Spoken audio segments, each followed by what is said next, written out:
Okay, so what we're going to do now, we are going to put all the word problems together. We did 5 different types of formulas this past few weeks. We did exponential growth, exponential decay. We did those together. Half-life. Then we did compound interest and continuous interest. So you have 5 formulas that you need to know. So you can pull out your notes if you want. I didn't put them on this worksheet, that way we had a little bit more room for the problems. But you should have those formulas in front of you. That way you know what exactly it is that we're looking at, okay? So what we're really going to practice doing now is what formula do we use for what type of problem, okay? So for number 1, it says at 4 p.m. you begin observing a 20-gram sample of a radioactive isotope. 3 hours later, the sample has decreased to only 12 grams. Determine the half-life of the isotope. So this right away starts talking about the half-life. So this is going to be a half-life example. So from your notes, the half-life formula is A equals P times 1/2 raised to the T divided by H. So now on the side, we're going to do the same thing. So this says algebraically determine the half-life. The half-life is H. So we're solving for H for number 1. If we're solving for H, that means we need an A, a P, and a T. So let's go through the word problem again. At 4 p.m., you begin observing a 20-gram sample. So it starts off, or your p-value, starts off at 20. Then, 3 hours later, it decreased to only 12 grams. So the time, 3 hours have passed, and now it's only 12 grams. That's the final amount, okay? So this is my new equation. Once we figure this all out, the whole wordiness of everything goes away. So this is now 12 equals 20 times 1/2 raised to the 3 divided by H. And now everything else goes away, and this is just an exponential equation that we have to solve. The variable H is up in the exponent, so we're going to have to use logs.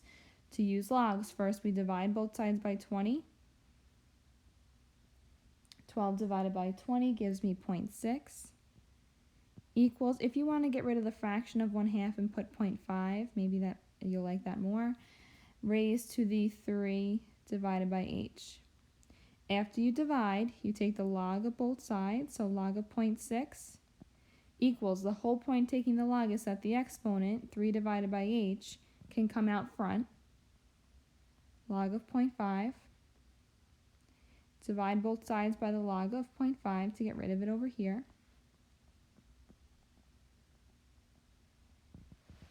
And then you do that in the calculator. Log 0.6 divided by log 0.5. That gives you an ugly decimal. You're going to write down 5 of those decimals, but you keep the number stored in your calculator. 0.73696 equals 3 divided by H. Now again, this is always where we do weird things. This is a fraction on the right, and it's not a fraction on the left. But whenever I do this, we always know what to do. Cross multiply.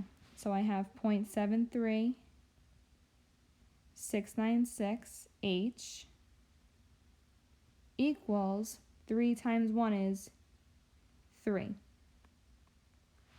So now to get H by itself, I divide by 0.73, the whole long decimal, 696. So I would do 3 divided by this number. It'll cancel over here, so I get H equals, this is my answer, we're rounding to the nearest thousandth. 3 divided by that number gives me 4.071 hours. So that is the half-life. That's how long it takes for the initial sample to decrease by half. Okay, and that's it. Number 2.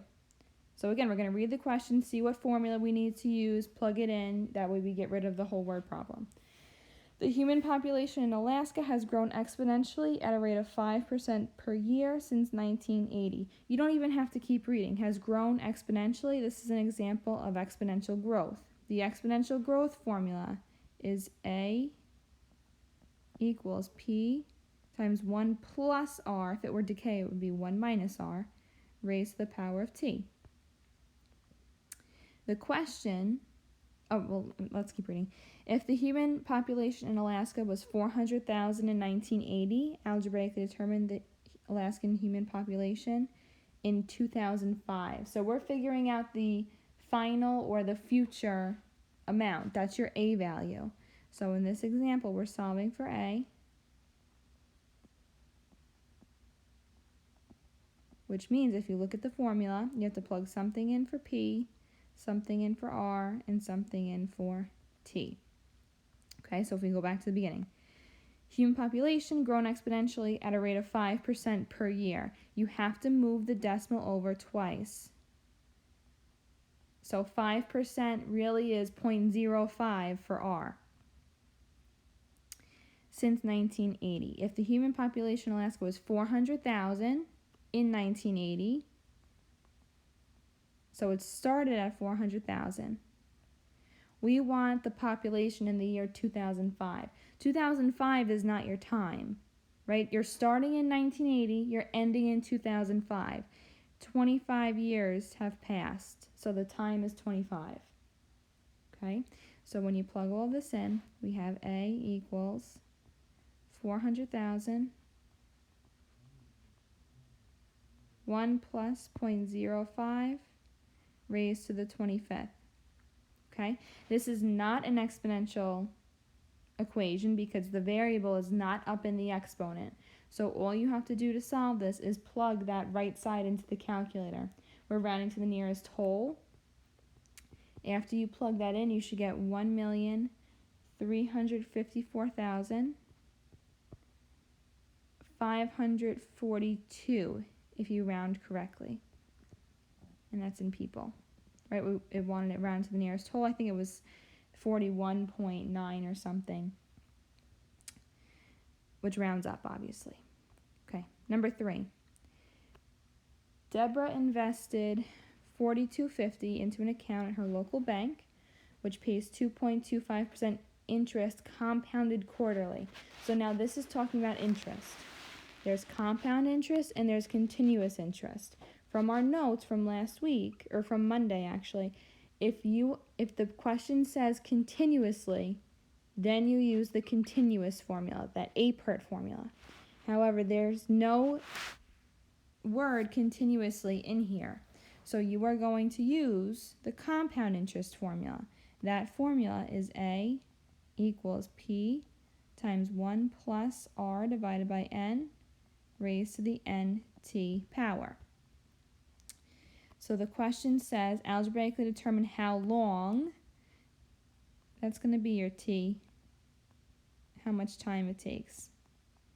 Solve for T, so you have to plug something in for A, P, R, and N. Okay, so let's go back to the beginning.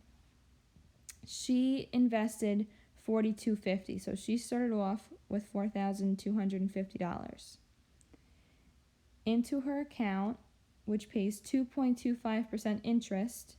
So 2.25 becomes, you move the decimal, 0.0225, and it is being compounded quarterly. If it's being compounded quarterly, 4 times a year, that account is gaining interest.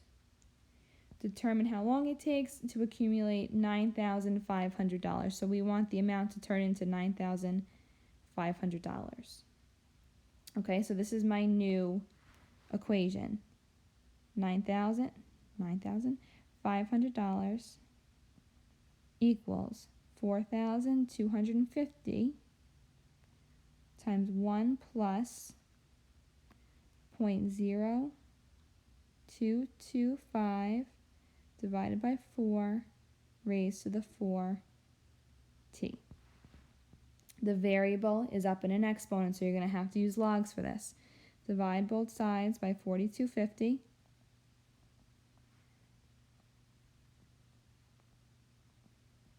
This will cancel over here. If you want to plug this decimal in on the right, instead of having 1 plus 0.0225 over 4, it's 1.005625.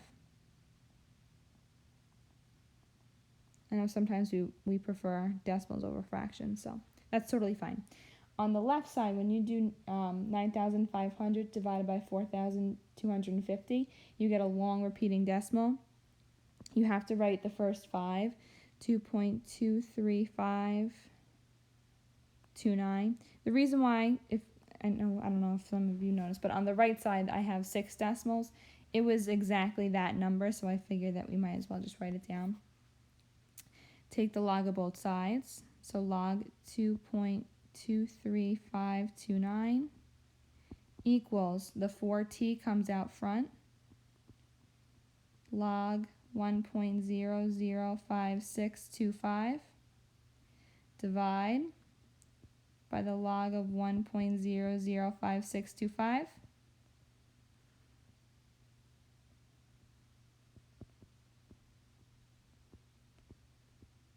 On the right side, that'll cancel. You'll get 4t. On the left side, when you divide those logarithms, you should get 143.40142. And again, you have to write the first 5. And we're not solving for 4t, we're solving for t, so we divide both sides by 4. So final answer, after you divide by 4, we're rounding to the nearest 10th, 35.9 years. And again, the reason why I'm able to zoom in so much on the question, so you actually don't even see what the word problem is after a while, is because of how we set them up. When we write down the formula and then we write down on the left side, like how I do every time, what we're solving for, what everything is, the word problem doesn't even matter anymore until it comes down to the rounding, okay? Number 4, the population of mosquitoes is currently 2.35 million, but it's constantly decreasing by 9% per year. So this is an exponential decay example. A equals P, instead of 1 plus like before, now it's 1 minus R raised to the T power. The question is algebraically determine how many years it would take. So that means that we're solving for t again. So we need an A, a P, and an R. So we go back to the beginning. The population of mosquitoes on Long Island is currently 2.35 million. So I'm going to write 2.35 million. I'm going to talk about why I'm not writing the zeros out. You can if you want, it doesn't matter. But it's constantly decreasing by 9%, so your rate is 0.09. We want the population to decrease to be 1.5 million.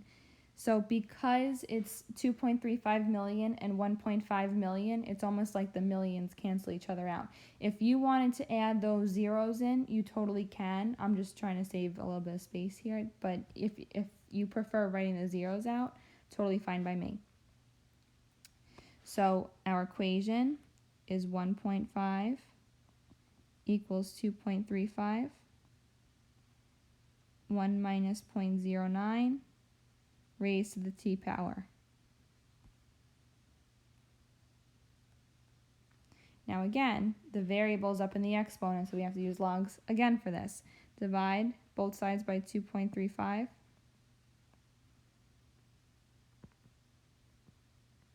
It'll cancel out on the right side. On the left side, you get a long decimal that you're going to write the whole thing out. 0.63829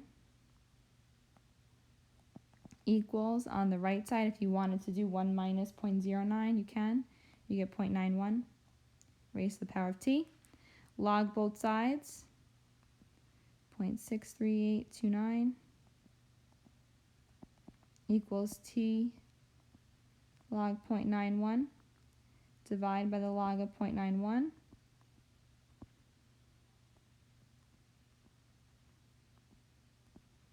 It'll cancel over here to get t equals, so this is my final answer, so I can actually round this. We're rounding to the nearest hundredth. You should get 4.76, and we're talking about years here. 4.76 years.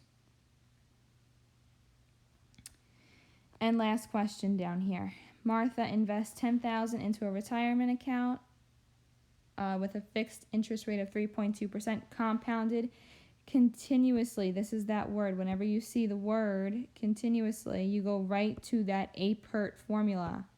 A equals P times E raised to the RT power.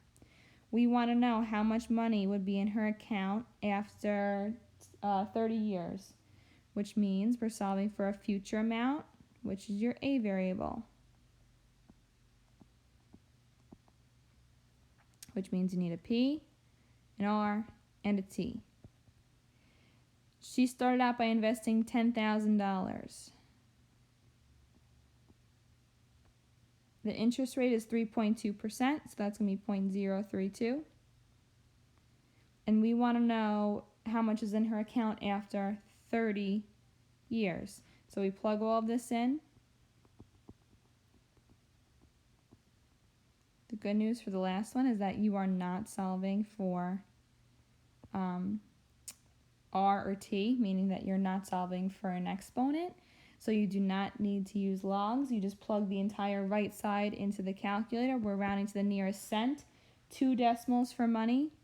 That's going to be $26,116.96. Okay?